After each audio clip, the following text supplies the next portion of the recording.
കോൺഗ്രസിന് ഏറ്റവും സന്തോഷകരമായ ഒരു വാർത്തയിലേക്ക് കാര്യങ്ങൾ എത്തിയിരിക്കുകയാണ്. കൊല്ലം ജില്ലയിൽ മാത്രം, പ്രത്യേകിച്ചും ചവറയിലും ഇരവിപുരത്തും പ്രാദേശികമായി ശക്തിയുള്ള പാർട്ടി എന്ന രീതിയിൽ തന്നെയാണ് RSPയെ UDFന്റെ ഒരു പോഷക ഘടകമാക്കി മാറ്റിയെടുത്തത്. എന്നാൽ RSPക്ക് കുറെ നാളായി സംസ്ഥാന നിയമസഭാ തെരഞ്ഞെടുപ്പിൽ ഒരു MLA പോലും ഇല്ല എന്നുള്ളത് പ്രധാന വിഷയമാണ്.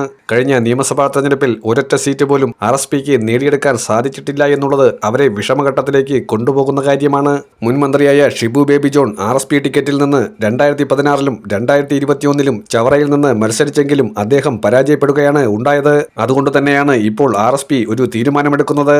കോൺഗ്രസിലേക്ക് ലയിക്കേണ്ടതിന്റെ അനിവാര്യത അവർ മനസ്സിലാക്കുന്നു. അതായത് NK പ്രേമചന്ദ്രൻ ഇനി കോൺഗ്രസ് MPയായി അറിയപ്പെടുന്ന സാഹചര്യത്തിലേക്ക് കാര്യങ്ങൾ എത്തപ്പെടുകയാണ്. കോൺഗ്രസ് ആശയങ്ങളോട് NK പ്രേമചന്ദ്രന് വലിയ തോതിലുള്ള ഒരു താല്പര്യം നേരത്തെ തന്നെ തോന്നി തുടങ്ങിയിരുന്നു. അദ്ദേഹത്തെ സംഘപരിവാർ രാഷ്ട്രീയത്തോട് ചേർത്തു വയ്ക്കാൻ പലപ്പോഴായി കുപ്രചരണം നടത്തുന്ന CPIMന് ഓർക്കാപ്പുറത്ത് കിട്ടിയ അടിയാണ് എന്ന് വേണമെങ്കിൽ പറയാം. NK പ്രേമചന്ദ്രനും മന്ത്രിയായിരുന്ന ഷിബു ബേബി ജോണും ഉൾപ്പെടെയുള്ള RSPയുടെ പ്രമുഖ നേതാക്കൾ ഐക്യത്തോടെ തന്നെയാണ് ഇതിനെ കാണുന്നത്. കോൺഗ്രസിലേക്ക് ലയിക്കുന്നതിന്റെ പ്രഖ്യാപനം ഉടൻ നടത്താൻ പോകുന്നു എന്ന റിപ്പോർട്ടുകളും പുറത്തുവരുന്നുണ്ട്.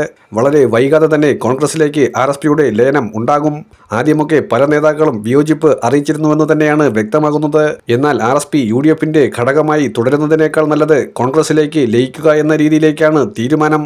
എന്നാൽ തദ്ദേശ സ്വയംഭരണ തെരഞ്ഞെടുപ്പ് ഉൾപ്പെടെ സീറ്റുകൾ നൽകുമ്പോൾ എങ്ങനെയെന്ന വലിയ ചോദ്യമുണ്ട്. എന്നാൽ അതിനേക്കാൾ ഉപരിയായി നിലനിൽപ്പിന്റെ പ്രശ്നമെന്നുള്ളതാണ്. RSP എന്ന പാർട്ടിക്ക് ഒറ്റയ്ക്ക് ഒരു നിലനിൽപ്പില്ല. പ്രേമചന്ദ്രന്റെ വ്യക്തിപ്രഭാവം കൊണ്ട് മാത്രമാണ് മുന്നോട്ടു പോകുന്നത്.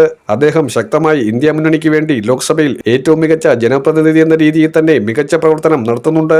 അതൊക്കെ ഒരു അംഗീകാരമായി തന്നെ കണക്കാക്കാം.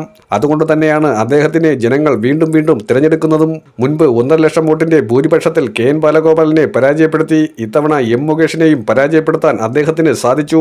ഏതായാലും കൊല്ലത്തെ കോൺഗ്രസ് ജില്ലാ കമ്മിറ്റി ഈ തീരുമാനത്തെ പൂർണ്ണ മനസ്സോടുകൂടി സ്വാഗതം ചെയ്യുന്ന ഒരു സാഹചര്യത്തിലേക്ക് എത്തുകയാണ്. RSPയുടെ ചരിത്രലയനമെന്ന് തന്നെയാണ് ഇതിനെ വിശേഷിപ്പിക്കപ്പെടുന്നത്.